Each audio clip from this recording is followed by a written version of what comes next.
আসসালামু আলাইকুম রহমতুল্লাহ বরকাতু। আমরা সকালে একটা দাওয়াতে যাচ্ছি। এই যে একটু গাজলডোবায় ঢুকলাম, নামাজ পড়ে বাইর হয়েছি। তো একটা কথা মনে পড়লো, খুব সুন্দর একটি আলোচনা। মহান রব্বুল আলমিন বলে, আজকে আমরা যে শুধু একটা ধ্যানে থাকি, রিজিক রিজিক টাকা পয়সা এরকম আমরা ধ্যানে থাকি।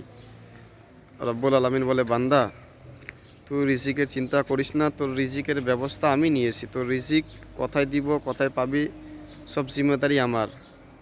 আল্লাহ বলে, বান্দা তুই শুধু নামাজ পড়, নামাজ পড়ে তুই বাইর হ, রিজিকের জন্য তুই বাইর হবি, আমি আল্লাহ তোকে রিজিকের ব্যবস্থা করে দিব।